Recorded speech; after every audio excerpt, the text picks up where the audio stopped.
Good morning, students. Today we take Unit 11 from your from class 12th syllabus. Means this chapter is in class 12th, not in class 11th.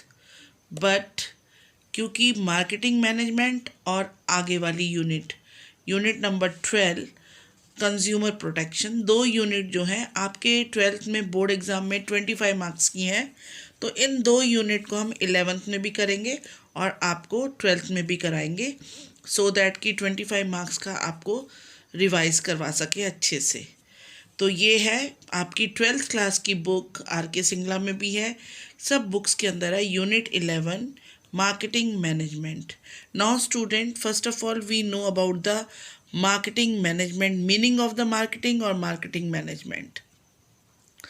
Marketing is a social process by which individual and group obtain what they need and want through creating, offering and freely exchange goods and services of value with others. Means marketing एक ऐसा social process है। Social process इसलिए कहा गया है क्योंकि ये हम सोशल तभी कहते हैं कि समाज में कौन रहता है, हम लोग।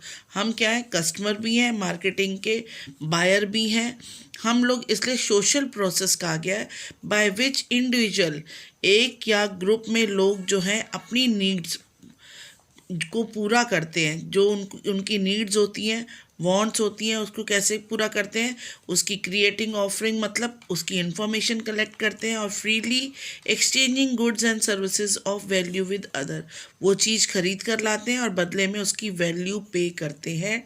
जो वो चीज़, जो वो प्रोडक्ट जहाँ से मिलती है उस सेलर को हम वैल्यू पे करते हैं, मीन्स मनी पे करते हैं, तो हो गया exchanging goods and services. Next is features of marketing. सबसे पहले फीचर्स पढ़ना बहुत ज़रूरी है। फीचर्स ऑफ मार्केटिंग में फर्स्ट पढ़ेंगे हम नीड एंड वांट्स। मार्केटिंग कैसे सक्सेसफुल है, पहले तो कस्टमर की नीड होती है, तभी मार्केट जो है उसकी नीड को, उसकी वांट्स को पूरा करती है। Marketing is the process of fulfilling the needs and wants of the customer, consumer और कस्टमर। मार्केटिंग जो है क्या प्रोसेस है, जो कि कस्टमर की, कंज्यूमर की नीड्स और वांट्स को पूरा करती है। All the people have almost the same needs. अब आपको समझने के लिए देखना पड़ेगा कि सबकी नीड्स जो हैं सेम होती हैं, but there wants happen to be different, कहते हैं, पर जो उनकी वांट्स हैं वो अलग अलग हो सकती हैं। For example, if I am feeling hungry is a need, but how I satisfying it by eating roti and dal sabji is a want. Means कहने का मतलब ये है कि अगर मैं भूखा फील कर रही हूँ अपने आप को, मुझे भूख लग रही है, तो ये मेरी नीड है और मैं कैसे सेटिस्फाइड करूँगी अपनी नीड को, जब मैं रोटी सब्जी दाल खाऊंगी। पर अगर मेरी जगह कोई और टीनेजर होगा तो वो अपनी भूख को कैसे सेटिस्फाइड करना पसंद करेगा, मतलब पूरा करना पसंद करेगा, बर्गर पिज़्ज़ा खाकर। कोई साउथ इंडियन होगा तो इडली सांभर डोसा खाकर। तो वांट्स अलग हो सकती हैं लेकिन नीड्स जो है सबकी सेम होती है। Next is creating a market offering. The second feature of marketing is creating market offering. Means कि second feature क्या है कि market offering का मतलब ये है कि पूरी information offer करना और customer को अपनी products को offer करना। कैसे offer किया जा सकता है, कस्टमर को कैसे मालूम पड़ता है कि कौन सी चीज़ मार्केट में लॉन्च हुई है। It refer to providing complete information, उसको पूरी इंफॉर्मेशन प्रोवाइड की जाती है कस्टमर को about the product and services. जब अगर उसके पास पूरी इंफॉर्मेशन नहीं होगी तो वो कभी भी मार्केट में जाकर उसको खरीदने की कोशिश नहीं करेगा। For example, providing information about the name of the product, price, size, centre of the availability is the creating a method of creating a market offering. इसका मतलब ये है कि एक कस्टमर को कोई न्यू लॉन्च हुई प्रोडक्ट के बारे में पूरी इन्फॉर्मेशन देना, उसका नाम बताना, उसका प्राइस, साइज़ और वो कहाँ मिल रही है उसके बारे में एडवर्टाइजमेंट के थ्रू या और किसी मीडिया के थ्रू उसको इन्फॉर्म करना, किसको, कस्टमर को, तभी कस्टमर जो है वो मार्केट में आता है। इस प्रोसेस, पूरे प्रोसेस को बोलते हैं क्रिएटिंग ए मार्केट ऑफरिंग, मतलब मार्केट ये ऑफर करती है कस्टमर को by this way. Next is customer's value. A buyer analyzes the cost and the satisfaction that a product provide before buying it. कहते हैं कस्टमर वैल्यू। कस्टमर वैल्यू का क्या मतलब है? कोई भी बायर कोई चीज़ को लेने जाता है, अगर उसे कह दिया जाए कि ये 100 रुपए की है, तो कोई भी खरीदने वाला बायर जो होगा पहले वो उसकी यूज़ देखेगा कि जो वो 100 रुपए उस प्रोडक्ट पर खर्च करने वाला है, क्या वो प्रोडक्ट वर्थ 100 रुपए की है, क्या 100 रुपए से उसकी नीड पूरी हो जाती है। When he or she find that the satisfaction that it provide outweighs the cost factors, only then he or she buy it. जब कस्टमर को, वो ही भी हो सकता है, शी भी हो सकता है, जब उसे ये सेटिस्फेक्शन हो जाती है कि जो वो पैसे खर्च करने वाला है, उसकी कॉस्ट, किसी प्रोडक्ट की कॉस्ट को पे करने वाला है, वो वर्थ रुपीस उतनी है और उसकी उतनी ज़रूरत को पूरा कर देगी, तभी वो कस्टमर उस चीज़ को परचेज़ करता है और इनडायरेक्टली कहें तो उस पर पैसा लगाता है। इसे बोलते हैं कस्टमर वैल्यू। ये एक मार्केटिंग का फीचर है। Next is exchange mechanism. Exchange has a special importance in marketing. Exchange जो है special feature है marketing का. Literal meaning of marketing is exchanging things. Marketing has two sides.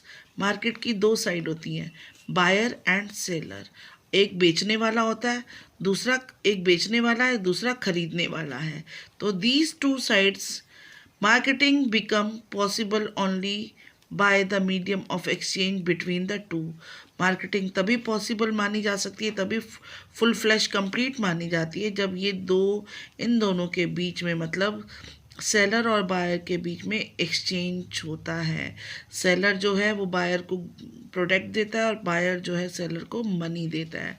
तो तभी मार्केटिंग को हम कह सकते हैं कि कंप्लीट हुई है। But the following things are important in respect of exchange of goods and services.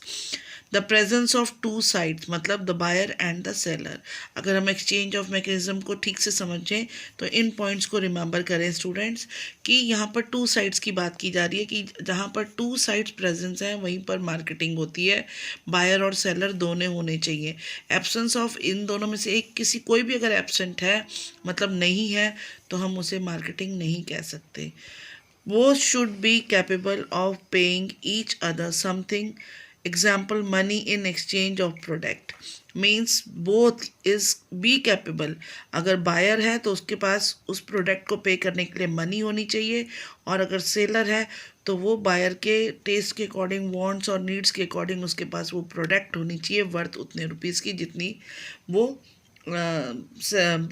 Buyer जो है दे रहा है सेलर को। Both must have the ability to communicate. In the absence of communication, no buyer and seller can take place. कहते हैं कि इतना होना चाहिए कि अपनी जो प्रोडक्ट है, मैन्युफैक्चरर जो भी न्यू प्रोडक्ट को लॉन्च कर रहा है उसको कम्युनिकेट करना है। कम्युनिकेट किसको करना है? बायर तक ये बात पहुंचानी है कि ये न्यू चीज़ मार्केट में लॉन्च हुई है, तभी बायर जो है उस चीज़ को खरीदेगा। तो absence of communication, no buyer and seller can take place. अगर कम्युनिकेशन नहीं है, बायर तक इन्फॉर्मेशन नहीं पहुंची है, तो ऐसे में कोई भी कम्युनिकेशन नहीं है तो कोई बायर और सेलर का बीच में एक्सचेंज ऑफ गुड्स नहीं होगा। Both do the transaction depend independently and without any pressure. दोनों जो है एक्सचेंज ऑफ गुड्स, मतलब पेमेंट करें और प्रोडक्ट लें, वो इंडिपेंडेंटली फ्रीली होकर करें, किसी प्रेशर में आकर नहीं करें, तब भी हम कह सकते हैं कि ये एक्सचेंज ऑफ मैकेनिज्म है। Both the parties make transaction for their own satisfaction. Buyer जो है वो इसलिए बाय करे कि उसकी नीड है और अपनी वांट्स को पूरा करे। सेलर जो है वो सेटिस्फेक्शन कैसे पूरी करेगा, प्रॉफिट कमाकर। उसने जो चीज़ की वैल्यू बायर से ली है उसको सेटिस्फेक्शन होना चाहिए कि उसने कॉस्ट के साथ साथ प्रॉफिट भी लिया है। इसके लिए स्टूडेंट्स हमें पढ़ना पड़ेगा मार्केटिंग वर्सेस या मार्केटिंग एंड सेलिंग। तो मार्केटिंग मैंने अभी आपको बता दिया क्या है, अब हम पढ़ेंगे सेलिंग क्या होती है। Selling it refer to the sale of goods and services through advertisement, publicity and salesmanship. Selling ऐसे प्रोसेस को कहते हैं जो गुड्स एंड सर्विसेज को थ्रू एडवर्टाइजमेंट सेल करता है या पब्लिसिटी के थ्रू सेल करता है, या फिर कोई सेलमैनशिप मतलब सेलमैन जो है उसे वर्बली उसके बारे में बताकर कस्टमर को अट्रैक्ट करता है। तो ये पॉइंट हमें तभी समझ में आएंगे जब हम इसके डिफरेंट शेड्स को पढ़ेंगे। Now difference between the marketing and selling, दोनों में ज़्यादा डिफरेंस नहीं है, पर जो भी डिफरेंस है आप ध्यान से पढ़ेंगे। This question is important. First is marketing, second is selling. पहले स्कोप क्या है। मार्केटिंग का स्कोप बहुत फैला हुआ है, मतलब मार्केटिंग का स्कोप मार्केट में हर तरह की, हर दूर दूर तक मार्केट में हर तरह की चीज़ मिलती है और बहुत सारे एक ही चीज़ की बहुत सारे ब्रांड मिलते हैं। पर सेलिंग का स्कोप क्या होता है, it's scope narrow, it is a part of marketing. Selling का स्कोप ज़्यादा नहीं होता क्योंकि जहाँ पर जो चीज़ की डिमांड होती है वहीं पर वो चीज़ बेची जा सकती है, इसलिए और ये मार्केटिंग के पार्ट को ही काउंट करते हैं। फोकस मतलब मार्केटर जो है वो किस चीज़ पर फोकस करता है। पहले हम पढ़ेंगे मार्केटिंग का। The main focus is on achieving maximum satisfaction of the customer need. यहाँ पर फोकस मार्केट को किस चीज़ का देता है, कस्टमर नीड की सेटिस्फैक्शन का फोकस किया जाता है कि कस्टमर किस तरह से सेटिस्फाइड है अपनी नीड्स को पूरा करने के लिए। यहाँ पूरा ध्यान इस कस्टमर की नीड्स को सेटिस्फाई करने में दिया जाता है। सेलिंग में जो है the main focus is on the transfer of ownership. Transfer of ownership का मतलब है कि अगर बायर के पास कोई सेलर के पास कोई प्रोडक्ट पड़ा है तो वो बायर तक पहुंच जाए। Ownership of product from the seller to the buyer, मतलब कि सेलर जो है अपनी चीज़ को सेल करके वो बायर तक पहुंचाए, उसका मेन मकसद यही रहता है, उसका मेन फोकस उसका इसी पे रहता है। मार्केटिंग में किसका फोकस रहता है, कस्टमर की सेटिस्फेक्शन पर फोकस किया जाता है, लेकिन सेलिंग में जो है वो एक्सचेंज ऑफ ऑनरशिप पर फोकस किया जाता है। नाउ नेक्स्ट डिफरेंस का बेस क्या है, profit. With the view to earning profit priority is given to the consumer satisfaction. कहते हैं कि मार्केटिंग में प्रॉफिट को प्रायोरिटी नहीं दी जाती बल्कि कंज्यूमर सेटिस्फैक्शन को प्रायोरिटी मतलब प्राथमिकता दी जाती है। लेकिन सेलिंग में क्या होता है, to earn profit preference is given to maximum sale. Profit कमाने के लिए मैक्सिमम सेल पर ही फोकस किया जाता है, ज़्यादा से ज़्यादा जितनी सेल होगी उतना ज़्यादा प्रॉफिट होगा। तो मार्केटिंग में कंज्यूमर सेटिस्फेक्शन पर फोकस किया जाता है, इनका प्रॉफिट पर प्रायोरिटी नहीं की जाती। यहाँ पर प्रायोरिटी जो है प्रॉफिट कमाने के लिए मैक्सिमम सेल पर प्रायोरिटी की जाती है। Short and end of the activity. Marketing start and end of the activity, कैसे स्टार्ट किया जाता है मार्केटिंग की एक्टिविटी को और कैसे एंड किया जाता है। तो मार्केटिंग में क्या होता है, marketing activity starts the moment idea of producing the goods comes to the mind, it ends with the satisfaction of the customer। Marketing कैसे स्टार्ट होती है, जैसे ही एक आइडिया आता है कि किसी प्रोडक्ट को प्रोड्यूस करें और वो कैसे प्रोड्यूस की जा सकती है, जब उस प्रोडक्ट को बनाने का आइडिया आता है, और ख़त्म कैसे होती है जब उस प्रोडक्ट को कस्टमर तक पहुंचाकर कस्टमर को सेटिस्फाइड किया जाता है, तब ये मार्केटिंग का जो है प्रोसेस ख़त्म होता है। आइडिया तो आता है कि उसको कैसे बनाया जाए और नई चीज़ से ताकि कस्टमर सेटिस्फाइड हो। लेकिन सेलिंग में कैसे होता है, selling activity start after the production. जब कोई चीज़ प्रोडक्ट प्रोड्यूस हो जाती है तो उसके साथ ही सेलिंग शुरू हो जाती है। It ends with the sale of the product, और एंड होती है जब वो चीज़ बेच दी जाती है, उसके बाद सेलिंग का प्रोसेस ख़त्म होता है। नेक्स्ट है emphasis, emphasis means special attention भी कह सकते हैं या फिर इम्पोर्टेंस। मार्केटिंग में स्पेशल अटेंशन जो है कस्टमर सेटिस्फेक्शन को दी जाती है, और सेलिंग में जो है वो सेटिस्फेक्शन सेलर सेटिस्फेक्शन पर दी जाती है। मतलब कि इम्पोर्टेंस किसको दी जाती है मार्केटिंग में? कस्टमर को, और सेलिंग में सेलर की सेटिस्फेक्शन को इम्पोर्टेंस दी जाती है। डिफरेंस स्ट्रेटजी कौन सी अपनाई जाती है मार्केटिंग में? It focuses attention to the product promotion pricing and physical distribution. यहाँ पर जैसे ही मार्केटिंग स्टार्ट होती है तो फोकस किया जाता है कि क्या प्रोडक्ट है, उसको प्रमोट कैसे करना है, उसकी प्राइस क्या होना चाहिए, और उसका फिजिकल डिस्ट्रीब्यूशन। फिजिकल डिस्ट्रीब्यूशन मतलब उसे पूरी मार्केट में कैसे सप्लाई किया जाएगा, इस पर फोकस किया जाता है। लेकिन सेलिंग का क्या स्ट्रेटजी रहती है? It pay attention to the promotion. Selling में सिर्फ प्रमोशन पर ध्यान दिया जाता है, क्योंकि प्रमोशन होगी तभी जो है बायर्स उस मतलब प्रमोशन पे, यहाँ पर एडवर्टाइजमेंट से बात है कि प्रमोशन के जो अलग अलग मीडिया से कम्युनिकेट कस्टमर तक किया जाता है, उसके बारे में, प्रोडक्ट के बारे में बताया जाता है, ताकि वो प्रोडक्ट कस्टमर ख़रीदें और ज़्यादा से ज़्यादा सेल हो और प्रॉफिट हो। तो so student, today I end with these topic, but not the lesson is not ended. Do these notes in your fair copy, make PDF and send to me. Thank you.